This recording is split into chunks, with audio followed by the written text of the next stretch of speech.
President and Sabina Higgins have played a central role, the central role indeed, in our commemorative programme in Ireland, and they deserve our gratitude for the leadership they've given and for the tone they've set for these hugely successful commemorations. And it's an honour to have them here this evening in our presence for the major event of our commemorative programme here in Britain. The Irish community in this country have engaged enthusiastically with the 1916 centenary from the time we first consulted them to the launch of our programme last year, and throughout the year they have recognised the importance of that period in our history in the establishment of Irish independence and the creation of a new relationship between our two countries as sovereign neighbours. And during this year, we've had centenary concerts and talks at major cultural and economic venues around this country. This has, I believe, helped to highlight the connections and affinities between our two countries and the manner in which we have successfully dealt with the legacies, the complex legacies of our overlapping histories. It is a privilege for any ambassador at any time to host Uachtaráin here and our head of state, but it is even more special to be able to do so during this landmark year for Ireland and in the context of these wonderful centenary commemorations. I would like to ask you now to extend a very warm welcome to President Michael D. Higgins, who will address us now. Sabina and I are absolutely delighted to be here, and as I have just said in Irish, I'm very, very grateful to Ambassador Mulhall and Greta and all the embassy staff for not just the wonderful organisation they've had for this evening's event, but for the reception that they have offered us on our different occasions of coming here. I'm very much looking forward to the concert later on at the Royal Festival Hall.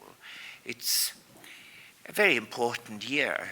It's wonderful to see so many people representing Ireland, some relations of Sabina's and mine, some former students of mine, some very distinguished people who have made their home, and I'm delighted to see.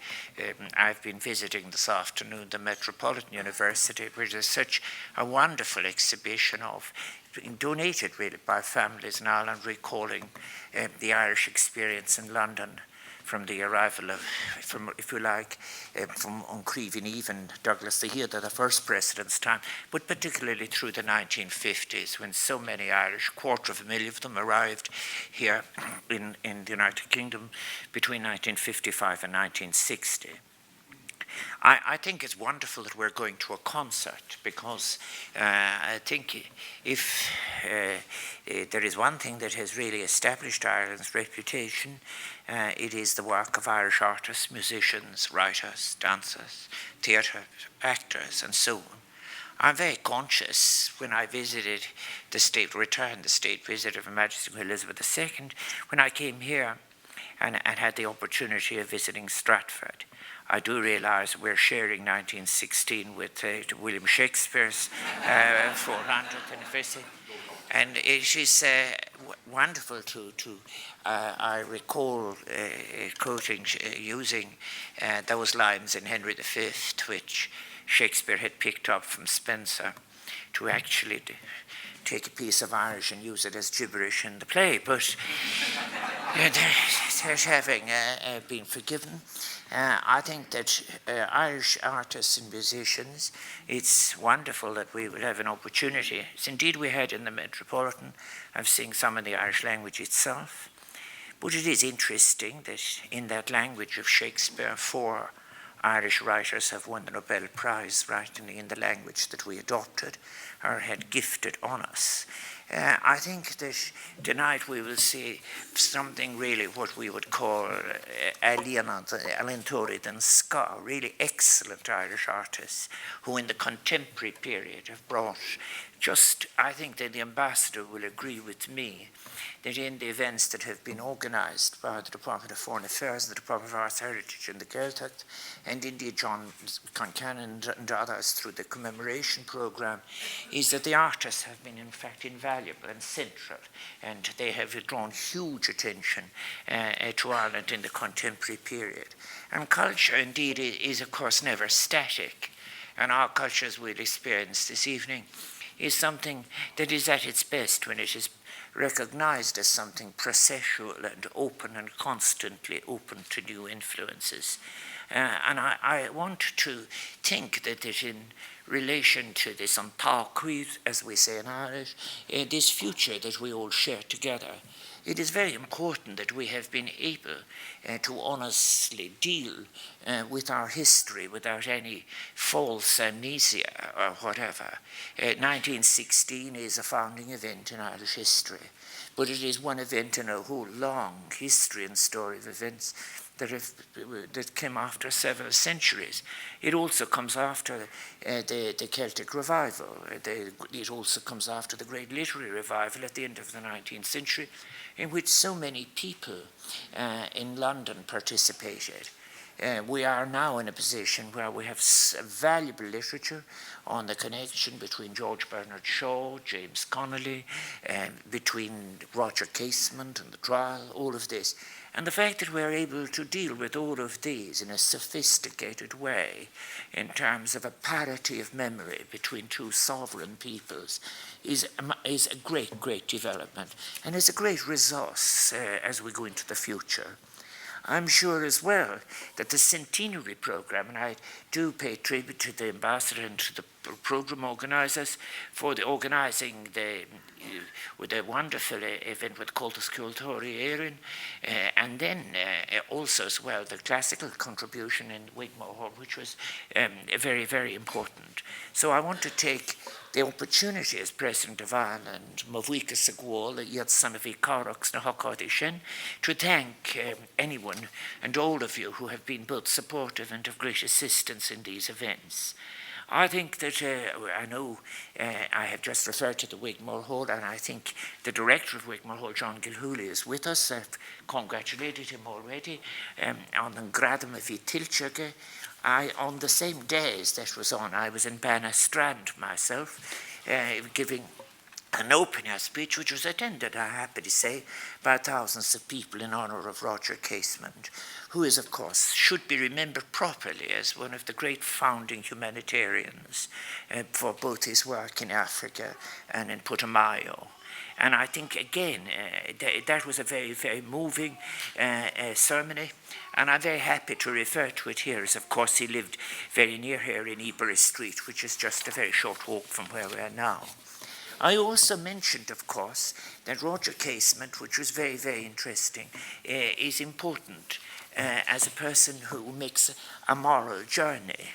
He always referred to himself as an Ulsterman.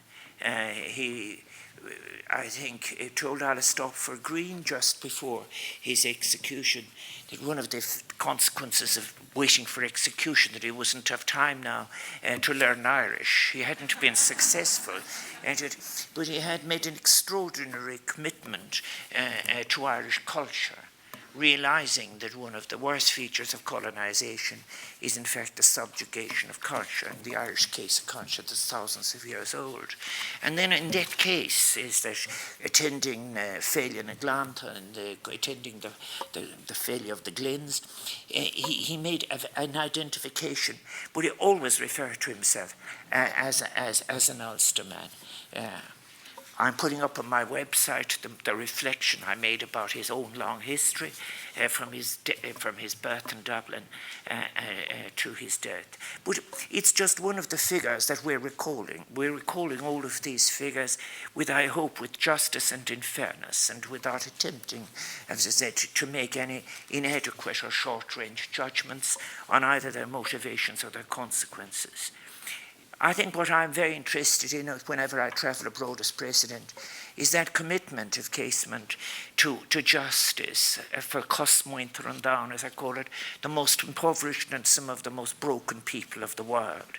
It is a very valuable thing in the Irish case, that international connection we have.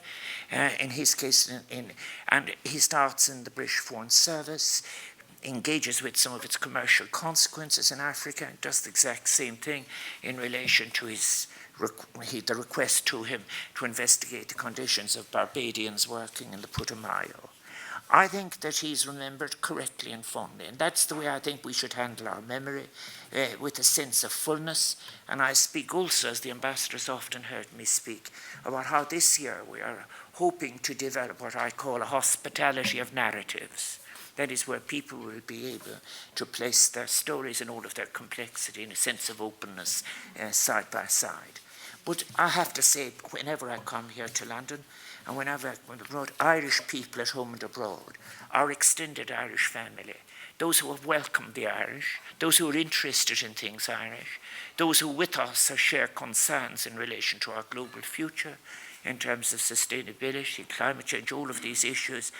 It's always, I remember when I finished the state visit, particularly at the reception, I think, in Coventry, when I met so many Irish people now who are living in the United Kingdom who said to me and who wrote to me afterwards and said they never thought such a thing would happen. And I think in exactly the same way, these events that have been celebrated in London that the ambassador has referred to are very good experiences of a very good moment in our relationships.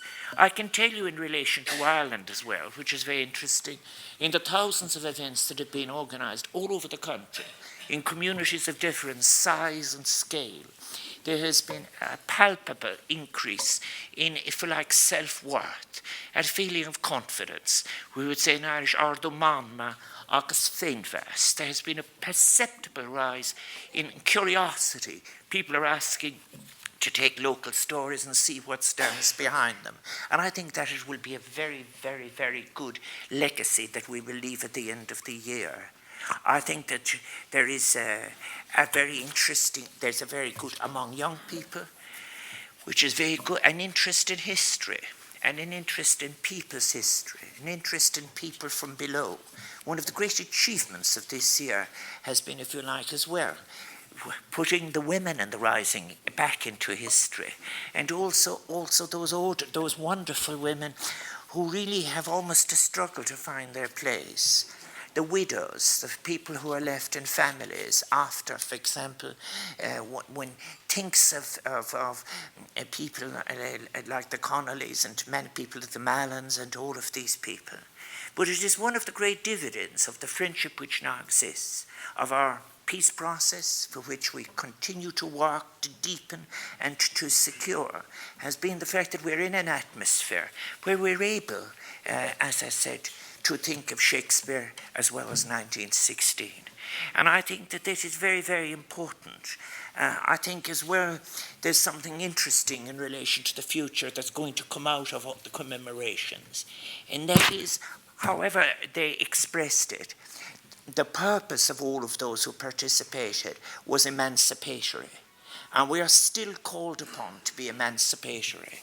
There are tasks to be achieved on our fragile planet, both in terms of sustainability, both in terms of responsibility, both in terms of inclusion, both in terms of rights, and as particularly as we face the great 6 million movement of people who have been displaced on our planet. I think that all of this, when we fix our minds, as many of us have, back to the 1916, 3 years after the lockout. But also there's a ferment. But all of the people who are publishing their pamphlets and their papers, Hannah Sheehy-Skeffington, the suffragettes, the people who are interested in the Irish language, the people who are interested in international issues, it's all happening. So I think if, in fact, then the circumstances that unfolded after that week in 1916 led inevitably to the War of Independence, and as I believe myself, was followed again then by a tragic civil war. But I think today we look back the formative years of the Irish state. I wouldn't be here as President of Ireland, as head of state of an independent sovereign state, if it wasn't for these events. And I think that the cultural awakening that began at the end of the 19th century, that flows through all of these events, will continue. I'd like to think myself that it will always encourage an international perspective and responsibility among young women and men. I think that it has been a very interesting too, and the Ambassador will know the importance I as President attach to this, that we make a real connection, and I mean a real connection of understanding the story, the experience, the present position, and the future vulnerabilities of our Irish abroad, wherever they are, in our important, most proximate neighbour, but also across the Atlantic. And I do say again, in a way, that while I have in fact criticised him for Henry V and for a piece of Henry IV as well, where things like that, I blame Spencer for it. And I have to say that as somebody who has come to see the beauty and the power of the English language itself, I thank Shakespeare for what he gave the world in the same way that I thank Cervantes and all of the others. And there's a great lesson in all of this, and that is that literature binds us together, always offers us promise, as indeed all the cultural expressions that I hope you will all enjoy this evening will offer us this evening. Go to Mila Mahakasuk, they should come again, thank you.